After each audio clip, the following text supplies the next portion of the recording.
Yes, arms definitely look better today. Hello everyone and welcome back. Recently, I've been seeing many posts all over social media from people that are advocating and glorifying dirty bulking. I don't want you guys to fall for that shit.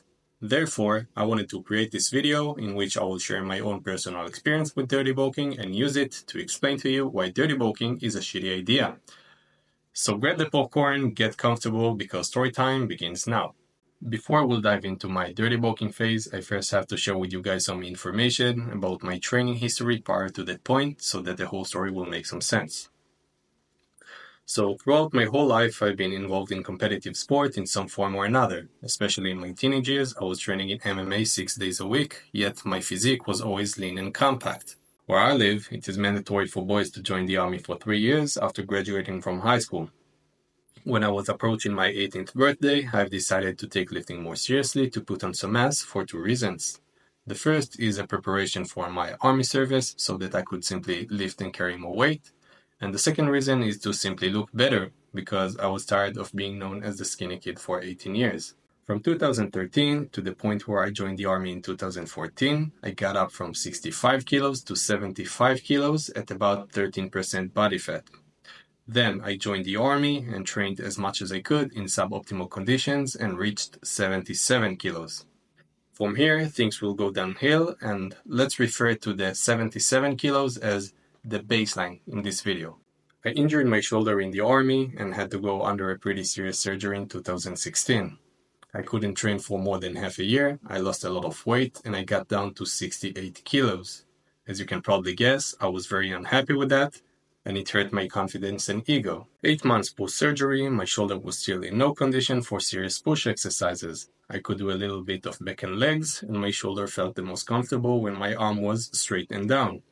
So naturally, I got very interested in deadlifts. Once I was able to do some deadlifts and gain some of the lost muscle back, I've decided that skinny me is no more and that I will make my comeback and become bigger and stronger than ever before. This is where my dirty bulking phase has begun.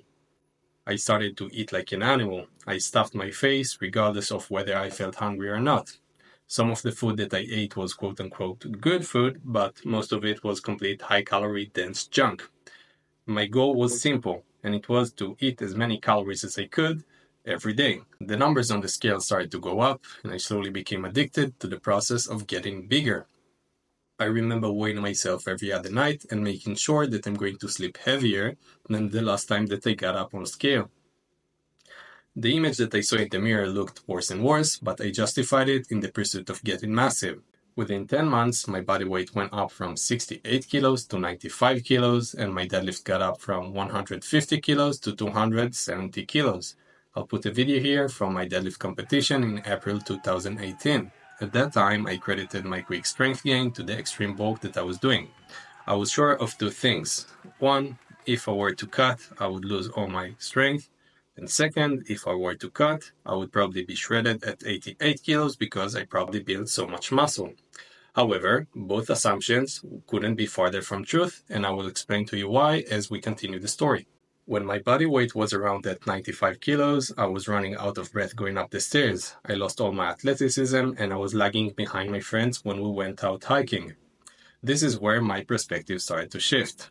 I no longer had the need to be massive for the sake of being massive. I had enough of feeling like a fat fuck and I decided to cut down. In terms of training, my cutting plan included 2 cardio sessions a week and 2 lifting sessions a week, in which I lifted lighter weights for higher reps. My decision to go for light weights for high reps wasn't because I was cutting, but simply because I got bored of going heavy all the time. In terms of diet, all I did was stop stuffing my face and simply eat whenever I felt hungry and stopped weighing myself. 3 months after, when my body looked in a decent shape and felt good, I stepped on the scales once again and found out that my body weight went all the way down to 80 kilos, meaning I lost 15 kilos in 3 months. I never advise people to lose weight that fast, but in my case it was by accident. My body naturally prefers to stay lean year-round and just hated carrying all that extra fat. It is possible that I lost like 1 kilo of muscle with all that fat because I got down so fast. So back to the story.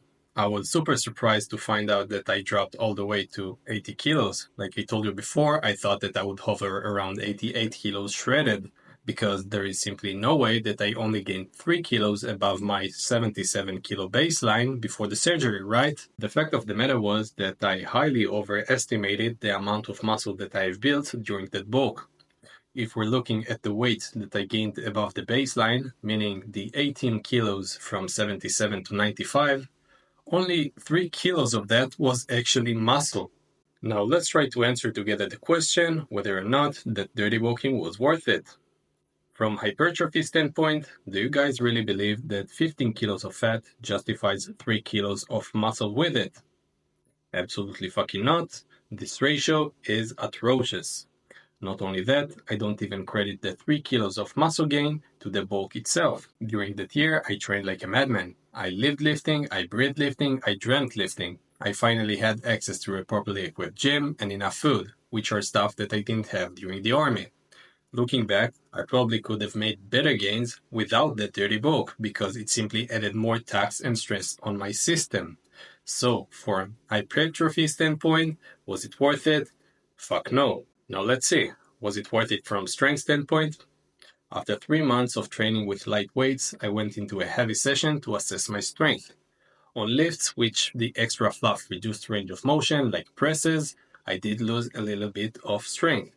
But on lifts in which the extra fluff didn't reduce much range of motion, like the deadlifts, my strength remained exactly the same. This goes to show that my true strength was not affected at all.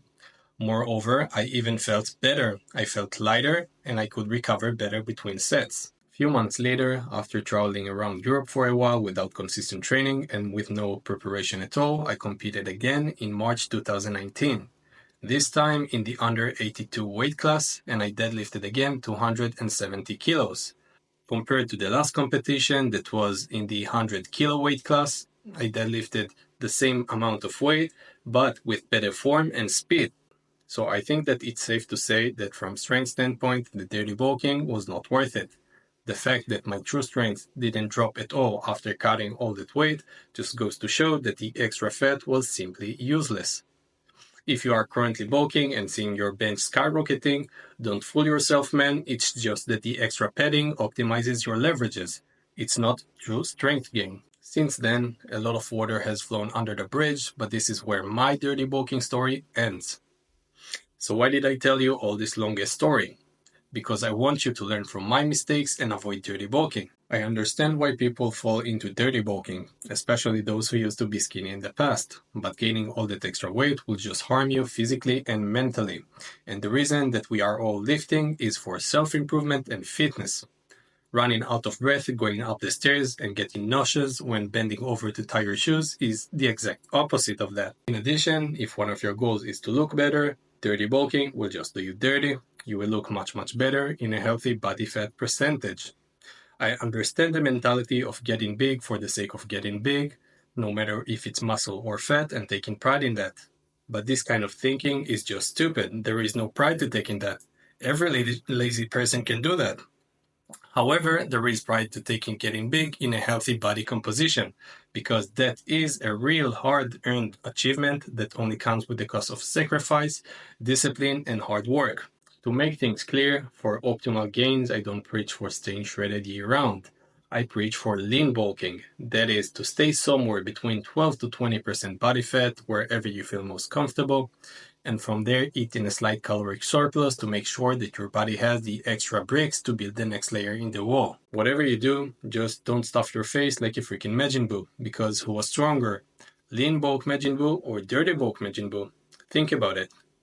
I will make a video about lean bulking somewhere down the line, but in the meanwhile, I hope that my message against dirty bulking was conveyed strongly enough. Smart people learn from their own mistake, smarter people learn from the mistake of others. So don't repeat my mistakes unless you're the type who only learns the hard way. So that would be all for this video. Hope it helped one of you guys, and I'll see you guys next time.